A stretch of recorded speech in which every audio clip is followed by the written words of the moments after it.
एक बहुत ही महत्वपूर्ण विषय आज हम लेने जा रहे हैं। हम क्या करें? जी हाँ, हम क्या करें अगर हमें खांसी के साथ एकदम से खून आ रहा है, डॉक्टर अवेलेबल नहीं हो, सीने में एकदम से दर्द हुआ, पसीना आया, हम क्या करें? एक मिर्गी का झटका, हम क्या करें? उल्टी होना, दस्त आना शुरू हो गया है, डॉक्टर अवेलेबल नहीं है, घर में कोई नहीं है, हम क्या करें? एक सांस का अटैक जो आपके बच्चे या आपके बुज़ुर्ग को हो रहा है, हमें ये नहीं मालूम ये सांस के अटैक का कारण क्या है। एकदम से बुखार आ जाना, ठंडक लगना और हमारे पास कोई भी सुविधा नहीं है, हम क्या करें? जी हाँ, आज उस विषय में बात कर रहे हैं कि उस परिस्थिति में जब कोई अटैक पड़ा हुआ है, उस विषय में आपके पास कोई है, नहीं है, डॉक्टर के पास पहुंचने में समय है, उसके बीच में हम क्या करें?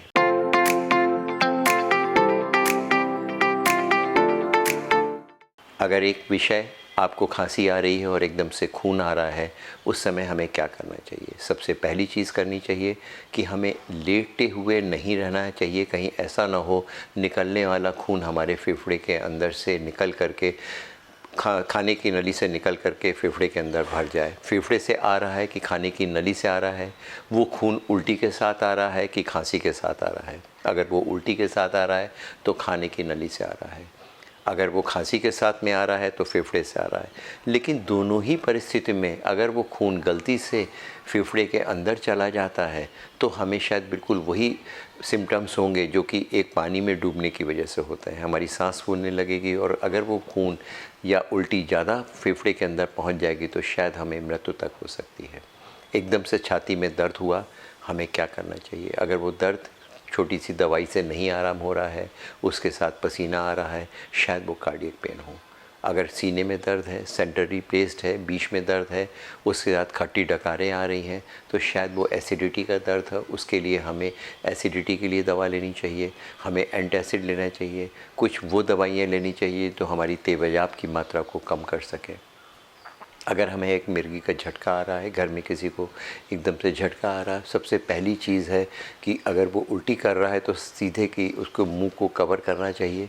उल्टी अगर हो रही है तो सर नीचे करके उसको उल्टी बाहर निकलनी चाहिए, जैसा कि अभी हमने आपको बताया। फेफड़े में वो चीज़ें नहीं जानी चाहिए। टंग बाइट कर लेता है वो आदमी, टंग के बीच में कोई सॉफ्ट चीज़ रख देनी चाहिए, कोई चम्मच या कोई चीज़ ऐसी डाल दें जिससे कि वो आपकी जीभ को ना काटे। कहीं से एकदम से खून निकल रहा है, फ़ौरन आप उसको दबा दीजिए, खून होने से रोक दीजिए। अगर नाक से खून निकल रहा है और बहुत ज़्यादा निकलता जा रहा है, पहली चीज़ करनी है कि नाक को दबा दें, कोल्ड वाटर लें, आइस पैक लें और नाक को लगा दें। सर ऊपर की तरफ कर लें जिससे निकलने वाला खून आपके फेफड़े में ना जाए और वो उसको दबाने की वजह से वहाँ पे खून निकलना बंद हो जाए और उसके बाद डॉक्टर से संपर्क करें। जी हाँ, कुछ ऐसी चीज़ें हैं जो कि होत रही हैं अगर, तो डॉक्टर के पास पहुँचने से पहले, हॉस्पिटल में पहुँचने से पहले उनको स्वयं ही रोका जा सकता है। अगर एकदम से आपको सांस का अटैक पड़ा, आपके पास जो बचा हुआ इन्हेलर या नेबुलाइज़र है, सबसे पहले उसका उपयोग करें। उस पोस्चर पे उस तरह से आप बैठें जैसे आगे झुकने की वजह से बैठ जाएं, या जिस तरह से आपको सबसे ज़्यादा आराम मिल रहा है उस तरह बैठें। लेटने में अगर सांस फूल रही हो, आगे की तरफ झुक कर के बैठें, आराम से सांस लें। जितनी एंग्जाइटी करेंगे, जितना आप टेंशन में जाएंगे, मुंह खोल के गहरी गहरी सांस लेंगे, उतना ही ज़्यादा आपको सांस का अटैक पड़ेगा। बार बार अगर आप पल्स ऑक्सीमीटर लगा कर अपनी पल्स रेट देखेंगे, अगर पल्स ऑक्सीमीटर लगा करके ऑक्सीजन को देखेंगे और घबराएंगे और मुंह खोल करके गहरी गहरी सांस लेने की कोशिश करेंगे, तो शायद आपको मालूम नहीं है जल्दी सांस लेने से, मुंह खोल के सांस लेने से वो सांस, वो ऑक्सीजन आपके ब्लड तक नहीं पहुंच रही है।